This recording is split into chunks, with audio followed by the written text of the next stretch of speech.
Hi. Hi, guys. I'm finally back. Yeah, I had to take a short hiatus because my mental health had completely decided to plummet yet again. I had a lot of stress going on in real life, with work, with kind of dealing with depression. There's no easy way to say it. It's literally just dealing with depression. Having to go through the motions, having to go through everything. But on the plus side, I have a new desk. All this shit here. I've rejigged my screens. I've finally connected my secondary monitor, which has been bugging me for quite some time. Oh. It has been a journey. But in the back of my head, constantly niggling right in the back of my head, it's just been going, yo, you should play some more of the letter. You should maybe finish this game. You know, this awesome game that people watch. It's pretty good. So I decided to get back to it today. Also, one other weird thing what I'm still having to get used to is that my microphone used to be here, if you remember.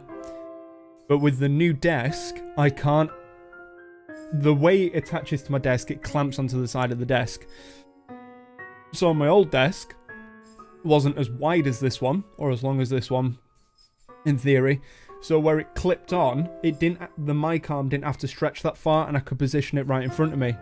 This is as far as it can stretch right now. So I've had to kind of get used to the fact that obviously my microphone's pointing slightly away from my face, but it should still be capturing me perfectly fine. It won't sound like it did, which was like this, but on top of that, I shouldn't be getting too much popping. You'll just see me occasionally go like that without realizing I'm doing it, so... Continue! So we're in the middle of part of Rebecca's story while I was dealing with coming back onto my meds, this, that, and the other, and I just couldn't talk. ... October 25th, Tuesday. Begins innocently enough. Tuesday morning arrives like any other day before it, bright and clear. Even though it comes with an extra helping of the unusual October weather, I appreciate being able to catch a glimpse of the clear skies lately. After going through a bout of sickness last week, it does something to lift the mood of what would, otherwise, be a dreary morning. And despite being mostly a creature of habit, I wind up waking earlier than usual because of it. Still, no earlier than Isabella, it appears. I've assumed she'll take a day or two off because of what happened to Miss Cooper, but that doesn't seem to be the case. The sound of the morning news drifts from her unit when I walk past on my way to the mailbox. Chances are, around this hour, she's already dressed and ready to go, probably just waiting for the next bus to arrive. I've tried following her example before, but I don't think I'll be repeating that. Really? How can anyone be up before the sun is up? I don't understand that either, Rebecca. It's a habit she's got from home, she said, instilled in her by the kind of life she grew up in. Like clockwork, it's always 4 a.m. either to help with the chores or prepare her little siblings for school. It surprised me the first time she just didn't look like someone who could. In the end, I've simply passed it off as one of the many things anyone will have to get used to around her. Not that I'll ever fully understand. I'm my parents' only child. We were well off, but so far I've lived a relatively easy life. I don't have to think about bills or food for the next day, or paying for any siblings' tuition on top of my own, or supporting a sick father's medication. All I have to worry about are my grades, if I'd gain mum and dad's approval, or what I'd be having for dinner. When put next to hers, they pale in comparison. They look less problems, more like petty issues this way. Petty issues? Petty issues. One sec. Grabbing a drink. If I can even get into the fucking crate, that is.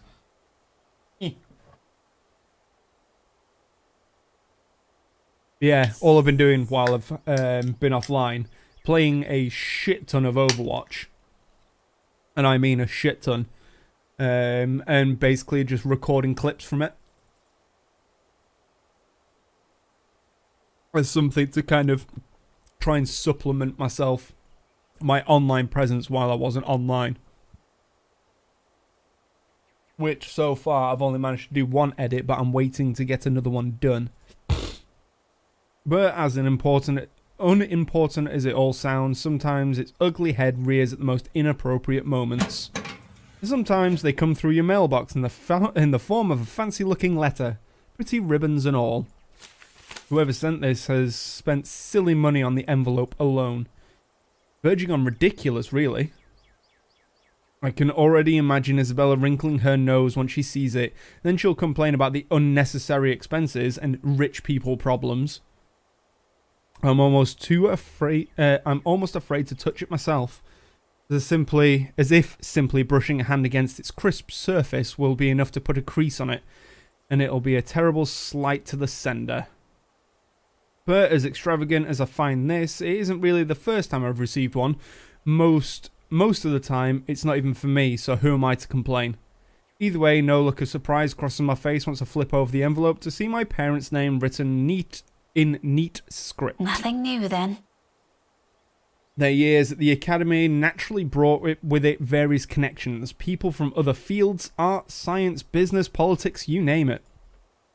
This one, though, gives off a much more personal vibe. Letters like this usually come from old students, people who've grown fond of my parents, and they, in turn, treat like children of their own. I've only met a few of them, and most have moved on to become sexful. Yes, most of them have gone on to become sexful. Good words. Successful in their chosen careers, and little letters like this are their way of expressing gratitude. One thing Mum and Dad are proud of, rightfully so, and I'm happy for them. But there are times I wish they'll remember they have a daughter here. The real one. Not that it's of any importance now. It's not like they didn't raise me well and provided for me.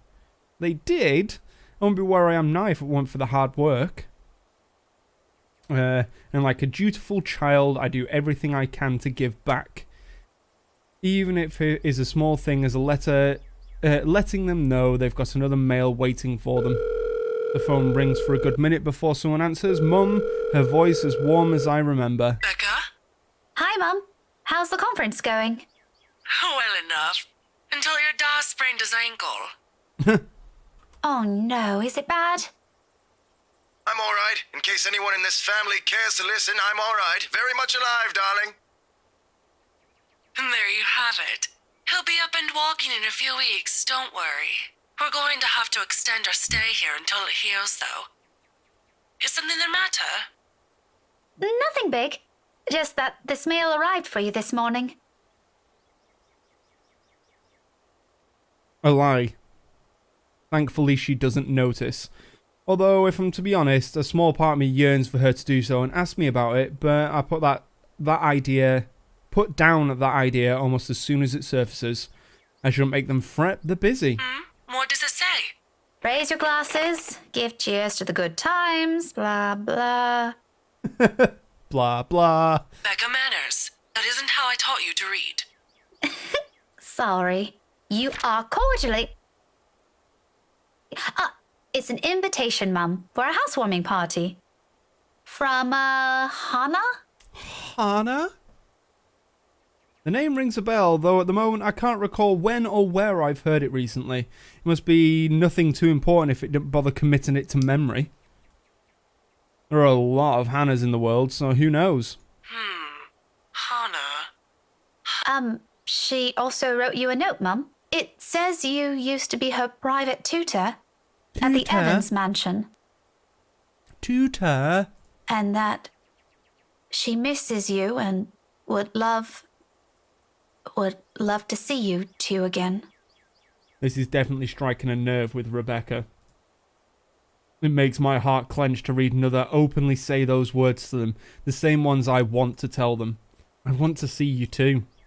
been years since we've been together as a family, and if there's one thing that hasn't changed from childhood, it's that mum and da. It still irks me that she says mum and da when it should be ma and da. Are still busy with their respective careers. Out of the country, away on some meeting or symposium, sometimes for months on end. It only grew more frequent with the years until I'm old enough to live on my own. I'd like to think that's how I become independent at such an early age. They've always praised me for that. Times I wish they didn't. Evans? Oh, I remember now. Do you now? Honey, it's Hannah. Hannah Evans. Remember? Bright girl, 2 years older than Becca? Didn't she get married a few years ago? 7 now, I think. But, they grow up so fast, these kids. Yeah, she invited us to that too. Fonte de Medici. Excuse me? But we missed that one because you had to present your paper in Singapore. We did send her a note after. Still a shame we couldn't attend, though. What is it about this time? She sent another invite for a housewarming party. Becca, Party. when is it? This Friday, Mum. Oh, that's too bad. We'd love to be there, but Da's not in a condition to go walking around. I guess we'd have to decline again. I really miss that girl. I could go in your place. I let it slip without thinking. Personally, I've never been fond of gatherings, regardless of how simple people make it seem. But if there's one thing I hate hearing, that disappointed note in Mum's voice always ranks first. Whether it's directed at me or some other thing doesn't Are matter. you sure? Don't you have work this Friday? The event will be in the evening, Mum. It shouldn't take anything away from my schedule. There we go. It's all right. The invite's for 2 people. I can bring someone with me so things don't get boring. Oh, she's gonna bring Ashton. I see. Maybe you can also invite Ashton? Your mum knows. Mum, that's a sure no from him. He hates attending parties. But I'll see what I can do. If not, I can always bring Isabella with me. You know her. She won't say no if there's food involved. Give me one sec.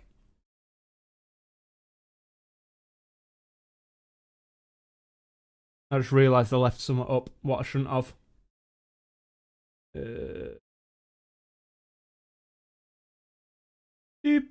Doopy-doopy-doo. Extensions. Go to extensions, please. Oh, it's undergoing a brief maintenance. Okay then. There might be an Overwatch overlay somewhere on the screen. Probably like there. Just ignore it. Because obviously I'm not playing Overwatch right now. Ugh. Okay, if it's not going to be a big problem for you, I don't see why not. We Don't owe see you why this one, not. darling. No problem, Mum. I'll even say hi to Hannah for you. Please do. And let her know we'd love to see her once we're back in the city. Leave her our number or something. Okay. I will. But you know, the two of you would have become really good friends. If you say so. Don't you remember? You met with her once. If my memory serves me right, you were 12 then? This, too, I can't recall. Probably one of those meetings where we'd only talked for a bit before going on our ways. If she did leave an impression, I'm pretty sure I'd have written about it somewhere, or at least recognised her name. As it is, the only few people I remember clearly from that time in my life was Ashton and Mandy, to some extent. Put my phone on silent. Mum must have seen the confusion before she laughed. Sensed my confusion before she laughed. Don't push yourself too hard, darling. Really? It felt like having 2 daughters back then. Sometimes I wish they didn't send her away to boarding school. But, well, you know how often that goes with them. No. Not really. Still, try talking to her while you're there. Oh, we'll see. I'll let you know what happens after. I'm looking forward to it, darling. Take care. Will do. You too, Mom. Bye. Tell Dar to be careful next time. She chuckles, then a hearty one, tender and always light on my ears. She may be a stern teacher, but this is the part of her I love the most. The sound of it still echoes even as our call comes to an abrupt end, bringing with it a memory from so many years ago, when life and responsibilities that accompany adulthood are things far from our minds. If given the chance, I'd love to go back to those. I don't dwell on it though, shaking it away almost as soon as the memory forms a clear picture in my head. I've always wondered how Isabella can easily pretend everything's normal over a phone call, then bounce back to her usual self immediately after. I've seen her do it plenty of times. For me, it just drains whatever energy I have left. And with a whole day of teaching still ahead of me, I can't afford to look exhausted in front of my students. Even for a wee bit. It's never a good example to set. So, with another sigh, I put everything to the back of my mind and tread on back to my room. To the rest of my day waits. ... 15 minutes later, I'm heading back out, dressed for the day, my car keys in hand. Ordinarily, I don't stop for anything. There's never a need to. That's the beauty of this apartment complex. It's quiet and everyone keeps to themselves.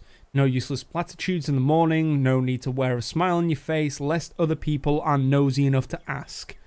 Today, however, the morning broadcast still plays from Isabella's room. My brisk pace slows to a stop, and a frown gradually forms on my face. She hasn't left. Of course, this isn't unusual. There are times when I've left earlier than she did, like last Friday before their open house, but those days are few and far between. It only happens on the direst of circumstances. Though the last part of that might have been a bit of an exaggeration. However, with what's happened in the last few days, maybe this is one. Death of a friend isn't something anyone can brush off, and for someone like Isabella's the kind who gets attached to people easily. With Zachary, Ashton and I, that has been the case. Can't imagine what she might be going through right now, especially when the woman was someone she owed a lot, despite their training being brief.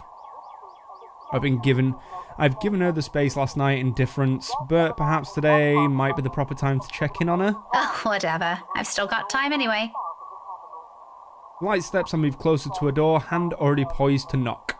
Still, I don't do so until I hear her answer me. Isabella? Belle? Are you in there? No answer. After a second, I finally knock lightly so I don't disturb her in case she's sleeping and has merely left the telly running last night.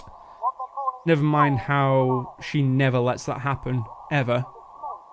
Waste of electricity and all. I just want to check on you before I leave. Are you going to work today? Belle? Belle? Still nothing. I'm about to leave. If you want, I can drop you off. Another round of knocking. Then I'm fishing out a copy of her key from my bag and unlocking the door. She lent it years ago after I complained about the mess and offered my help in cleaning up. I thought the gesture was completely unnecessary back then. After all, I could always knock.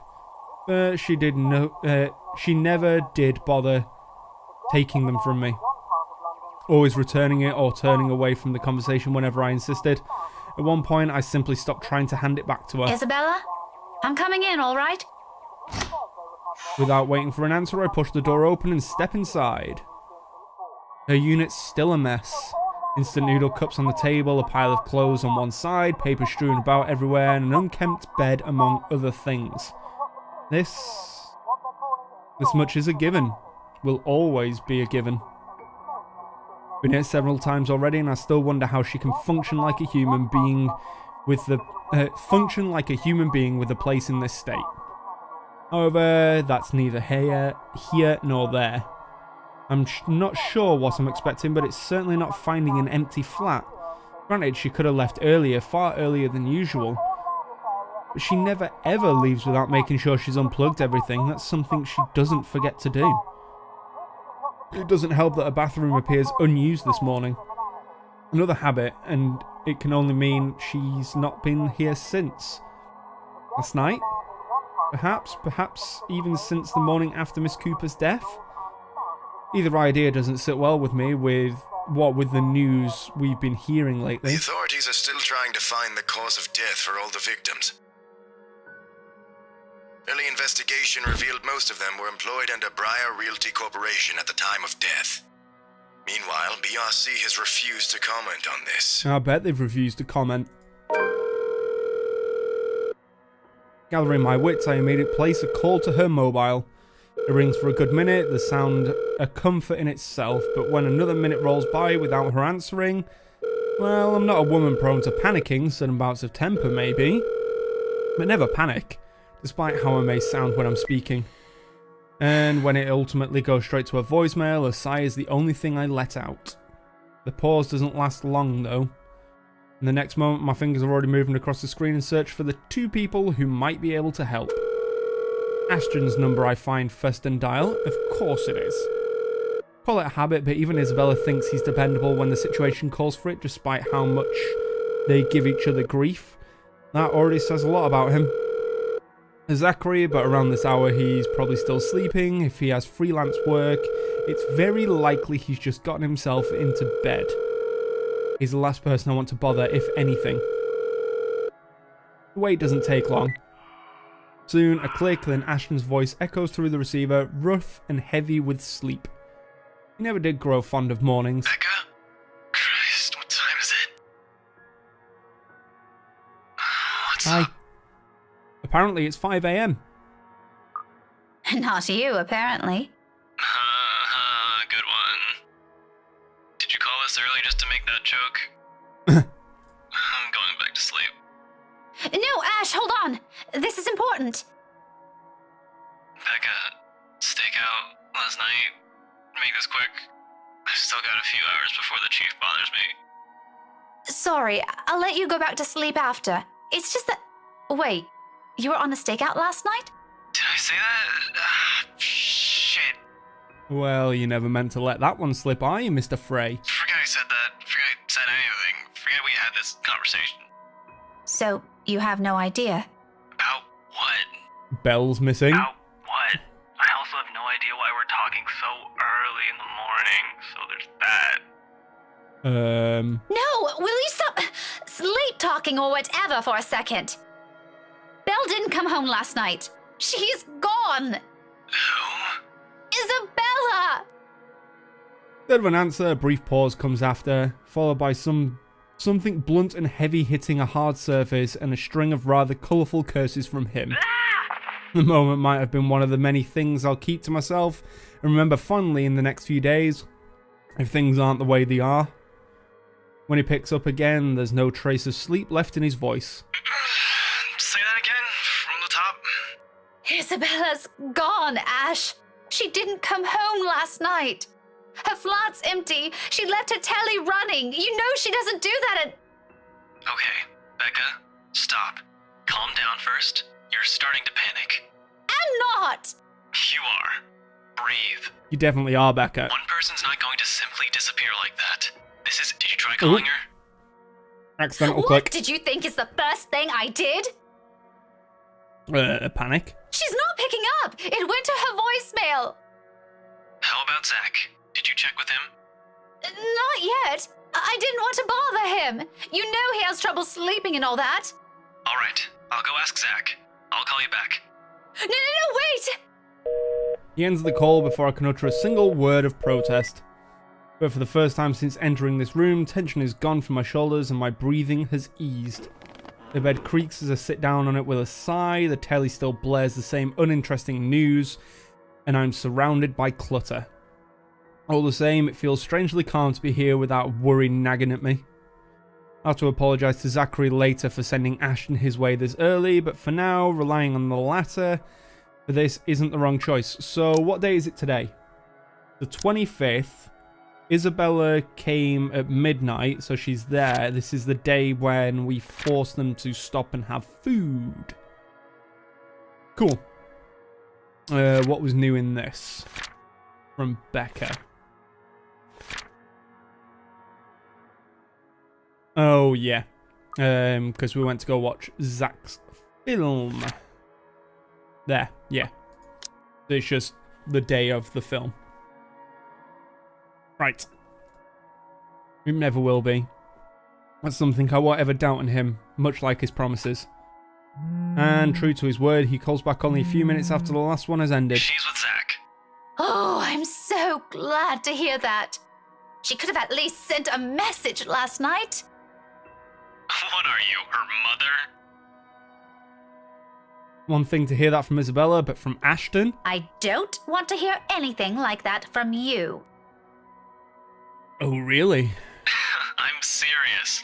You've got to stop treating her like she's one of your students, Becca. You don't have to keep tabs on her every time.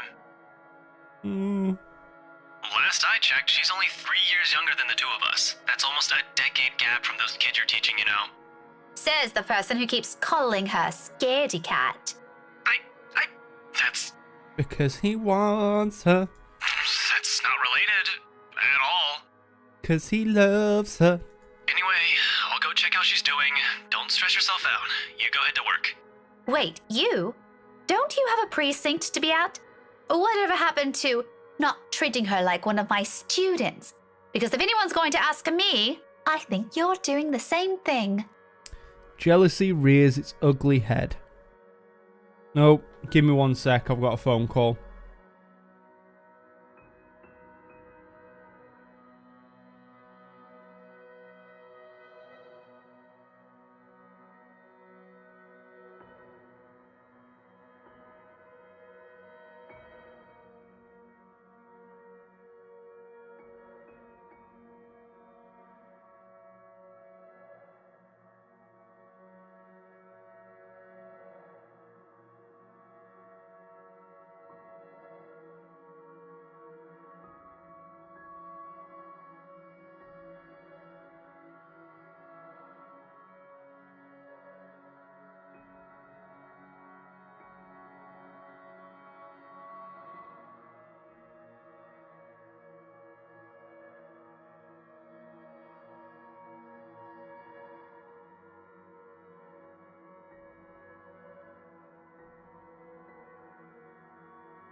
Sorry about that, it was my mum.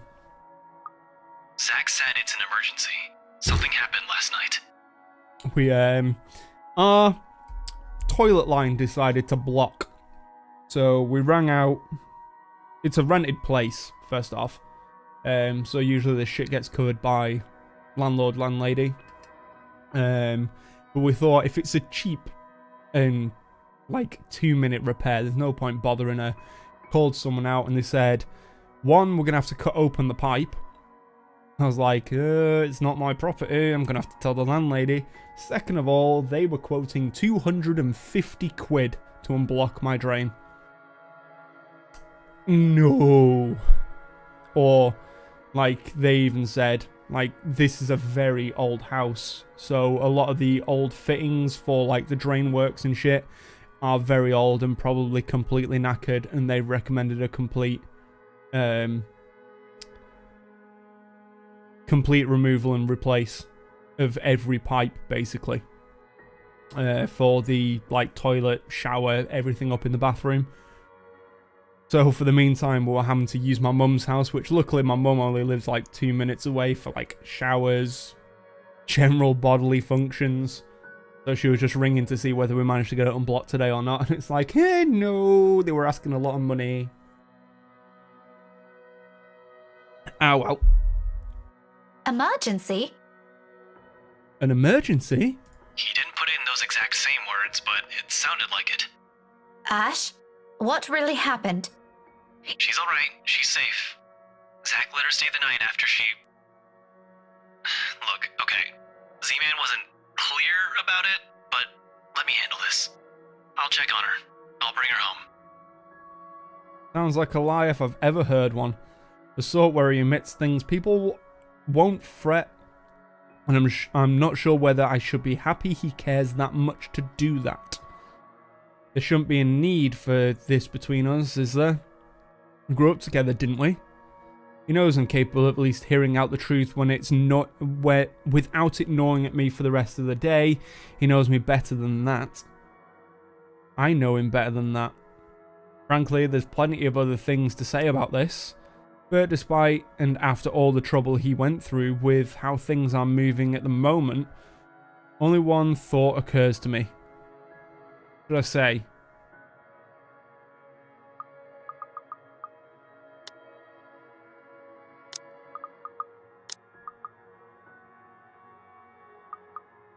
Sorry for the trouble. I don't know whether that moved or not. Oh well. I recognise his concern for what it is. It's not new for him to go out of his way for us, and to be honest, what I love about him, as much as I would have loved to take this off his hands, it'll only be selfish for me to insist, considering he knows of my other commitments. To do so feels like being trampled on that kindness he Oh, it feels like I'll be trampling on that kindness he seldom offers to others. Sorry for putting you up to this. Nah, don't mention it. You've got other things you need to worry about. Take care of those first. This is a small thing. I still owe you one. Oh, I can name a few things you can do about that. You know, there's this ice cream shop that opened near the movie house. I could use... Okay, let's stop right there. That's enough. On second thought, maybe I'll just think about it some other time. Harsh. We both laugh, the sound lighter and more comfortable. Like the old days when a wayward 26-year-old is at the bottom of the list we need to worry about. This is how we find common ground. We may not agree on a lot of things, we may see things the way the other does, but the give and take is something we've learned to get used to over the years. Whenever it's like this, confidence in him is the least I can offer as thanks. Really? Thanks for this, Ash. I'll let you know what happened afterwards, I promise. I'll call you later. You have a good day. Bye. I admit the way he puts it isn't comforting enough. It can be blunt like that.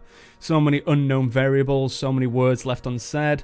I wish he'd simply lay them all out in the open, because like this, I'm more inclined to think there's an exaggeration on the other's part. If it's from Zachary or Ashton, I don't know. In the end, all I can do is wait, go about my day, and hope for the best. Before leaving, I spare Isabella's room one last glance, disturbingly quiet now without her in it. I'll get answers from her later. For now, my concerns are best left here. The rest of the day slips away in a blur. Despite my best efforts in keeping this morning's event from surfacing in my mind, it sticks. In a way, everything today simply feels like a reminder. Every conversation, regardless of how casual, every topic, no matter how mundane it seems. I blame the news entirely for this. Recent happenings brought quite a few interesting stories to everyone's attention, mostly superstitious talk of death. And when locals talk about death here, anyone can sure as hell count on someone bringing that mansion Isabella sold not a few weeks ago. Even my own students won't stop yapping about it. I think it's even worse than when it was put back up on the market. Now there are more stories. This is the world reminding me of what matters, or simply because the atmosphere around this time of the year calls for it, I'd rather take the latter. At least then I can be sure people will forget about it in favour of another set of holidays after. Oh yeah, Halloween. Because we're in October, aren't we? Yeah. Nevertheless, and this may be a painful thing to admit, but listening to them is a pleasant distraction while waiting for Ashton's call. Oh, I hope he didn't forget the school day's about to end. No, that's got nothing with what I heard. Female student doesn't get a voice. You always hear stuff. I'm not sure if half of them are even real. No, really. Rowan knows about it. He used to be in the same class with them. I can hear you from back here, you know. Whatever, Rowan. Anyway, the story goes like this. There were 3 of them. They entered the mansion on a dare, and they were all never seen again.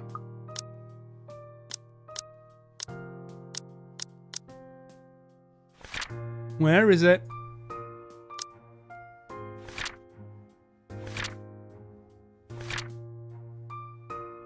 He found a recording left behind by some of the mansion's victims.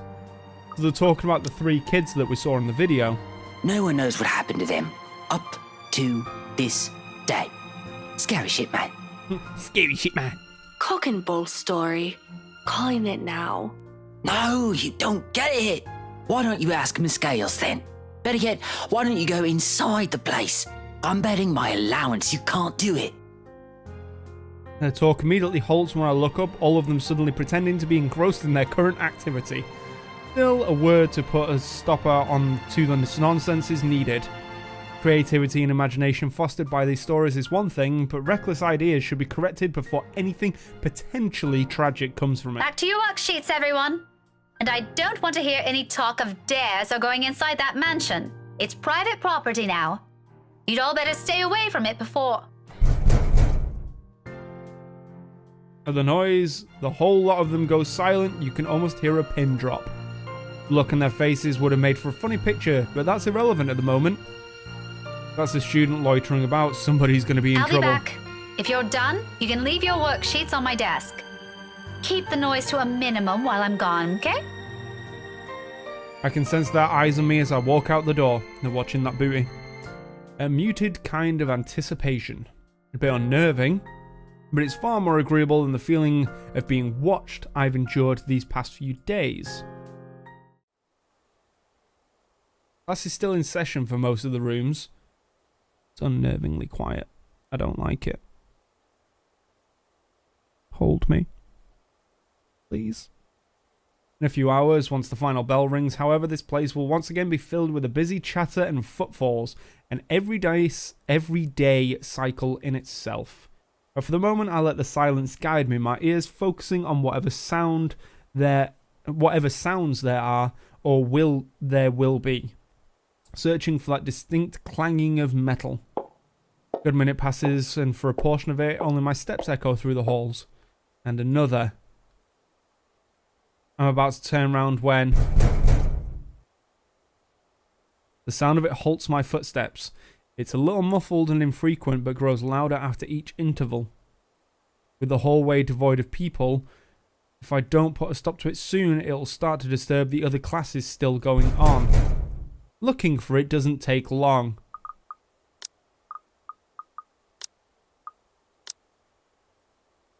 All I do is follow the racket, and shortly I'm standing in front of a nondescript row of unoccupied lockers.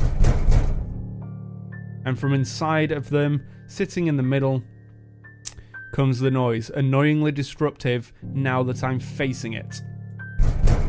Like someone's pounding on the metal door from the inside, hoping to get out. Leaning forward, I try to get a glimpse through the horizontal slats of whatever's causing it. In this light, only darkness greets me, thank fuck. And another round of clanging. Louder than the previous one.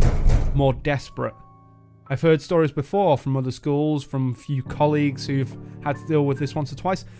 I have to point out as well, this is supposed to be set in England. Schools in England don't have lockers. Not in what's considered the American school way, where you have your own locker filled with your own shit. You have to take all your books home. Third story, yeah. Although personally, I've never encountered one myself, and I can only thank the heavens I haven't yet. But If this is another kid some other student stuffed in a locker. with a huff, I straighten up and study it briefly with a frown. Without delay, I reach for its handle and at once stops. Immediately replaced by a muffled sound of a mobile phone ringing. I give the door a few raps before taking my attention away. A second, another. When nothing or no one responds, I finally avert my eyes and pull out my mobile. Ashton's voice greets me from the other end of the line, oddly cheerful in light of this morning's matters. Or maybe because I'm just expecting some grave or serious news from him. Instead, I get this. Hey, Becca.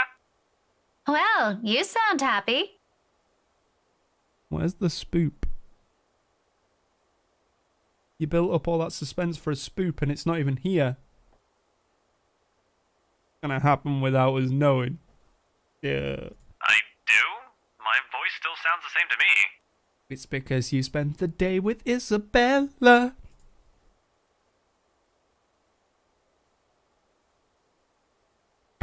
There are only two things I know of that could be the reason for that tone. Sweets, or he's gotten a good lead in his case. Or Isabella. From the sound of it, I'm going to assume the former, since latter, that case is all that's running in his head. If there's ever a third one, I've never heard of it yet. Can only be one of the two. Ignore that. How's Isabella? Drove her home a few minutes ago. I think she's sleeping now. Story updated.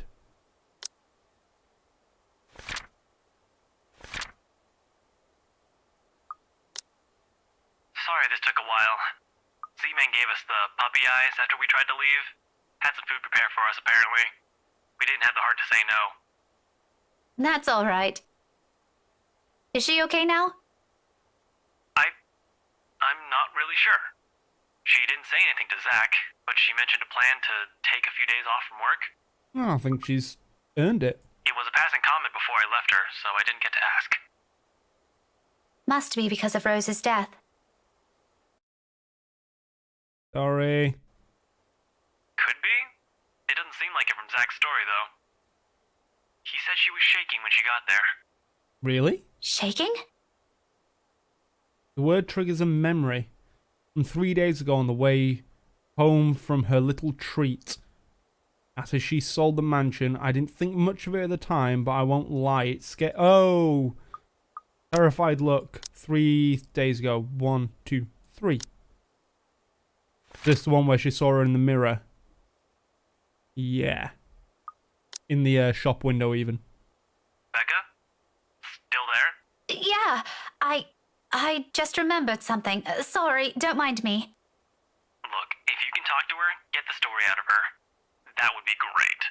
She wouldn't talk to Zach or me even when I tried. Maybe she'll speak up if it's you? I'll give it a go, but I can't promise anything, okay? You know how stubborn she can get. But thanks for letting me know about this. If you want, I can get you that ice cream thing you mentioned tonight. As thanks. Just as thanks for all the trouble I've caused today. She wants to buy you ice cream because she loves you. Believe me, I'd love to take you up on that offer, but I've got something on my schedule this evening. Maybe some Scared. other time? Thanks a lot, Becca. The short pause before he cuts the call from his end, and once again I'm alone with my thoughts. Demon trapped in a locker. Rather than answers, all I got from it were questions, more of them, one on top of the other, as if the world isn't planning to give me a break anytime soon. That's a problem I'll tackle later. Right now, I've got students who need to be taught follies of eavesdropping if the slightly open door and their smothered laughter from inside is any indication. All right, enough eavesdropping. All of you, back to your seats. Is that your boyfriend, Miss Giles? I don't know why None of your business. I don't know why she's got such an intermittent voice. He totally is. A quick scuffle follows that comment. There's a retort prepared on the tip of my tongue. I drop every pretense of letting it loose on them. There's no use arguing with teenagers sometimes, boisterous as they all are. They're still my kids, though. Rough around the edges, maybe, but still my kids. Shaking my head, I head back to my classroom with a smile, but not before taking a glance at the locker again. It hasn't made a sound since. Oh, must be the wind.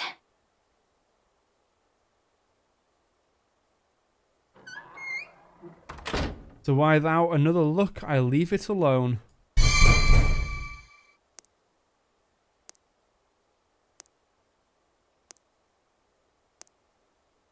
That was just mean. That it? No ghoul's gonna come out and be like, nah, help me. That's rather unfortunate. Oh my god, I better not be getting a cold now. One sec. Oh.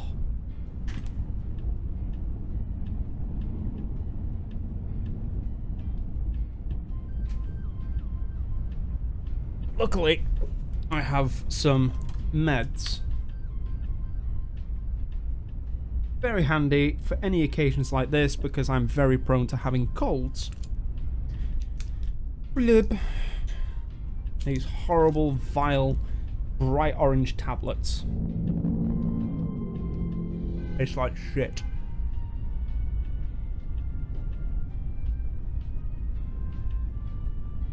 Oh well.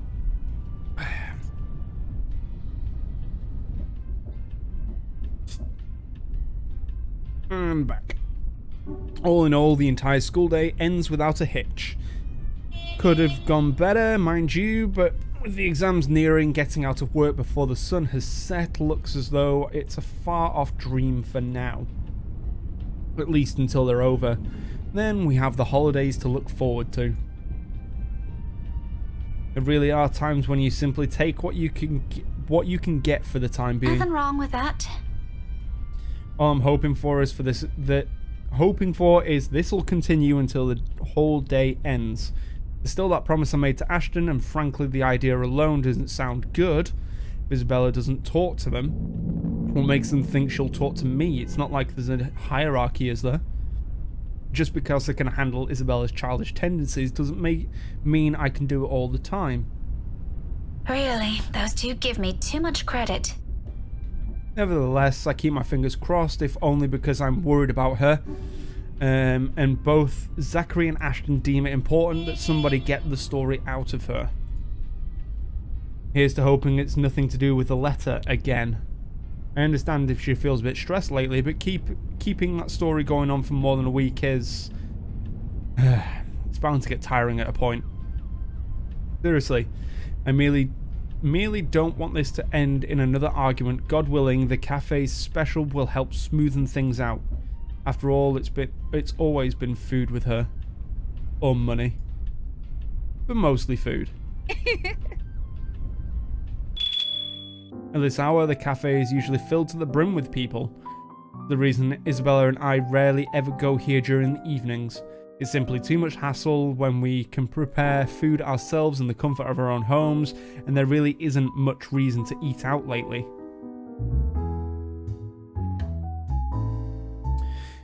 What with life going on a busy streak, no time for long lines, better spend that doing something productive, yes? Lucky there isn't one tonight.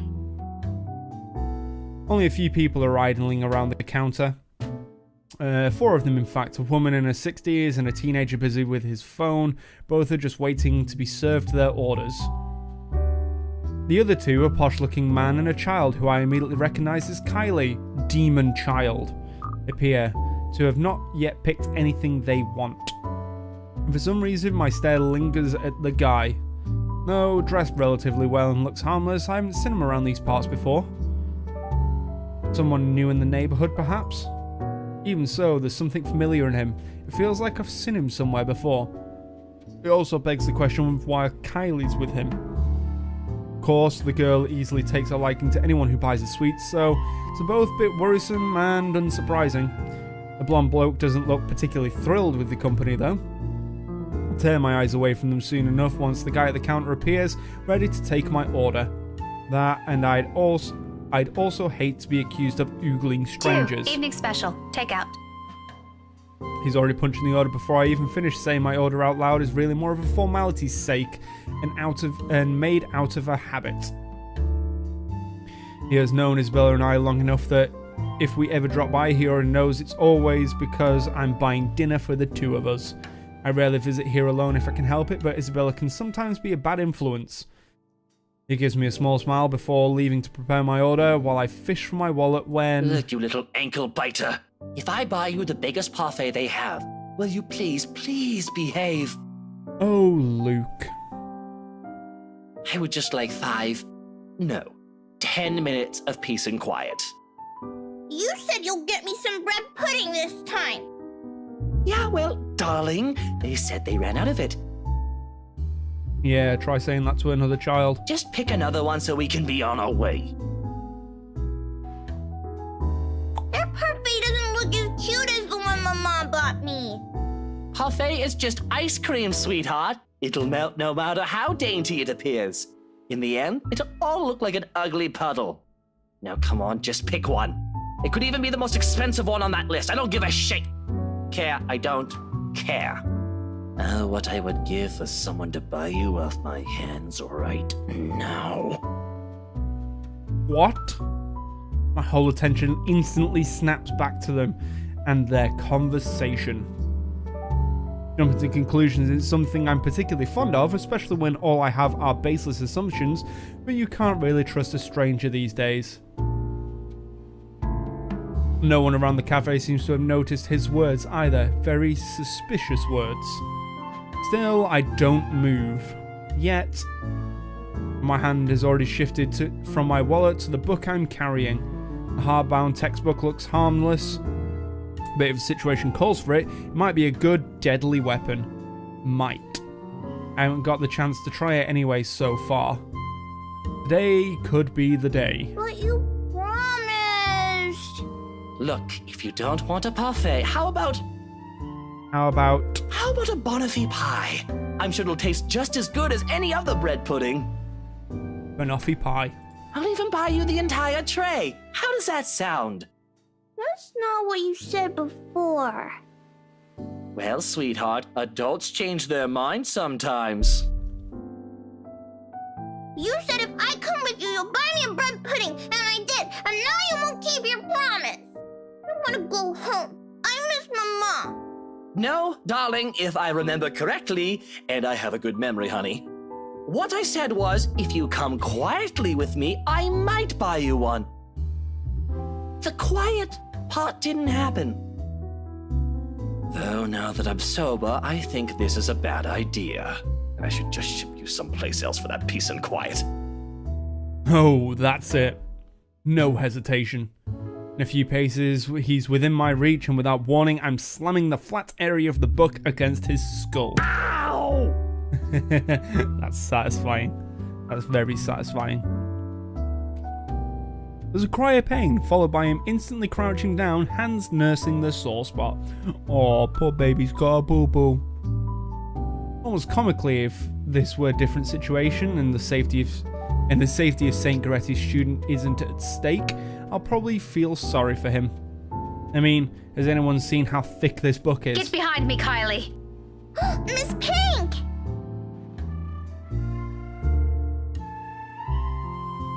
God, I love this music. It's amusing how fast her expression changes from the pouty one earlier to something that of utter delight. But there's no time for any pleasantries, not even quick ones, because soon the man straightens and I'm readying my favourite newfound weapon for another hit. At this time, he's ready, and before I can land another one, his hand shoots up to catch my wrist in a firm hold. And the look on his face. Bloody hell, woman, what's your problem?